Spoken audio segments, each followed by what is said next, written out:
नमस्कार मित्रों, हर हर महादेव। श्रावण मास के शुक्ल पक्ष की पंचमी तिथि को नाग पंचमी कहा जाता है। वैसे तो इसकी अनेकों कहानियां हैं, परंतु हम आपको इसकी एक कहानी सुनाते हैं। प्राचीन काल में एक सेठ जी के 7 पुत्र थे। सातों के विवाह हो चुके थे। सबसे छोटे पुत्र की पत्नी श्रेष्ठ चरित्र की विदुषी और सुशील थी, परंतु उसके भाई नहीं था।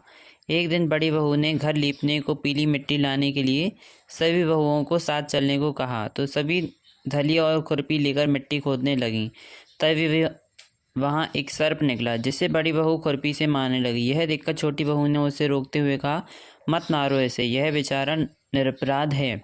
यह सुनकर बड़ी बहू ने उसे नहीं मारा। तब सर्प एक ओर जा बैठा। तब छोटी बहू ने उससे कहा, हम अभी लौट कर आती हैं, तुम यहाँ से जाना मत। यह कहकर वह सबके साथ मिट्टी लेकर घर चली आई और वहाँ कामकाज में फंसकर सर्प से जो वादा किया था उसे भूल गई। उसे दूसरे दिन वह बात याद आई तो सबको साथ लेकर वह वहाँ पहुँची। सर्प को उस स्थान पर बैठा देखकर बोली, सर्प भैया नमस्कार। सर्प ने कहा, तू भैया कह चुकी है इसलिए तुझे छोड़ देता हूँ, नहीं तो झूठी बात करने के कारण तुझे अभी डस लेता। वह बोली, भैया मुझसे भूल हो गई, उसकी क्षमा मांगती हूँ।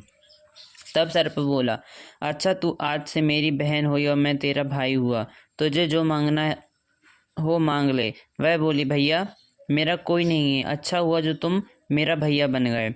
कुछ दिन व्यतीत होने पर वह सर्प मनुष्य का रूप रखकर उसके घर आया और बोला कि मेरी बहन को भेज दो। सबने कहा कि इसके तो कोई भाई बहन नहीं है, तो वह बोला, मैं दूर के रिश्ते में इसका भाई हूँ, बचपन में ही बाहर चला गया था। उसके विश्वास दिलाने पर घर के लोगों ने छोटी को उसके साथ भेज दिया। उसने मार्ग में बताया, मैं वही सर्प हूँ, इसलिए तू डरना नहीं और जहाँ चलने में कठिनाई हो वहाँ मेरी पूँछ पकड़ लेना। उसने के कहे अनुसार ही किया और इस प्रकार वह उसके घर पहुँच गई। वहाँ के धन ऐश्वर्य को देखकर वह चकित हो गई। एक दिन सर्प की माता ने उससे कहा, मैं एक काम से बाहर जा रही हूँ, तू अपने भाई को ठंडा दूध पिला देना।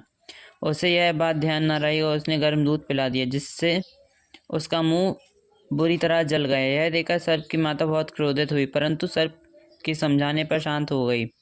तब सर्प ने कहा कि बहन को अब उसके घर भेज देना चाहिए। तब सर्प और उसके पिता ने उसे बहुत सा सोना, चांदी, जवाहरात, वस्त्र, आभूषण आदि देकर उसके घर पहुंचा दिया। इतना ढेर सारा सोना और धन देकर बड़ी बहू ने ईर्ष्या से कहा, भाई तो बड़ा धनवान है, तुझे तो उससे और भी धन लाना चाहिए। सर्प ने यह वचन सुना तो वह वस्तुएं सोने की लाकर दे दी। यह देखकर बड़ी बहू ने कहा, इन्हें झाड़ने की झाड़ू भी सोने की होनी चाहिए। तब सर्प ने झाड़ू भी सोने की लाकर दी। सर्प ने छोटी बहू को हीरे मोतियों का एक अद्भुत हार दिया। उसकी प्रशंसा उस देश की रानी ने भी सुनी। वह राजा से बोली कि सेठ की छोटी बहू का हार यहाँ आना चाहिए। राजा ने मंत्री को हुक्म दिया कि उससे वह हार लेकर शीघ्र उपस्थित हो। मंत्री ने सेठ जी से कहा कि महारानी ने छोटी बहू का हार मांगा है, वह उससे लेकर मुझे दे दो। सेठ जी ने डर के कारण छोटी बहू से हार मांगकर दे दिया। छोटी बहू को यह बात बहुत बुरी लगी। उसने अपने सर्प भाई को याद किया और आने पर प्रार्थना की, भैया रानी ने हार छीन लिया है, तुम कुछ ऐसा करो कि वह हार उसके गले में रहे, तब तक के लिए सर्प बन जाए, और जब वह मुझे लौटा दे तब हीरो और मणियों का हो जाए। सर्प ने ठीक वैसा ही किया। जैसे ही रानी ने हार पहना वैसे ही वह सर्प बन गया। यह देखकर रानी चीख पड़ी और रोने लगी। यह देखकर राजा ने सेठ के पास खबर भेज दी, छोटी बहू को तुरंत भेजी। सेठ जी डर गए कि राजा ने जाने क्या करेगा। वे स्वयं छोटी बहू को लेकर उपस्थित हुए।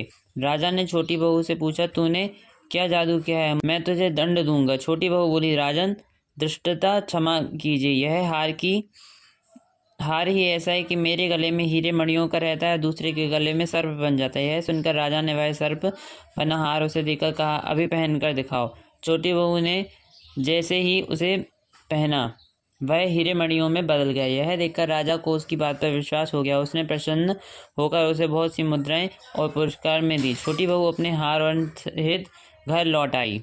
उसके धन को देखकर बड़ी बहू ने ईर्ष्या के कारण उसके पति को सिखाया कि छोटी बहू के पास कहीं से धन आया है। यह सुनकर उसके पति ने अपनी पत्नी को बुलाकर कहा, ठीक ठीक बता कि यह धन तुझे कौन देता है, तब वह सर्प को याद करने लगी। उसी समय सर्प ने प्रकट होकर कहा, यदि मेरी धर्म बहन के आचरण पर संदेह प्रकट करेगा तो मैं उसे खा लूँगा। यह सुनकर छोटी बहू का पति बहुत प्रसन्न हुआ। उसने सर्प देवता का बड़ा सत्कार किया। उसी दिन से नागपंचमी का त्यौहार मनाया जाता है और स्त्रियाँ सर्प को भाई मानकर उसकी पूजा करती हैं। हर हर महादेव।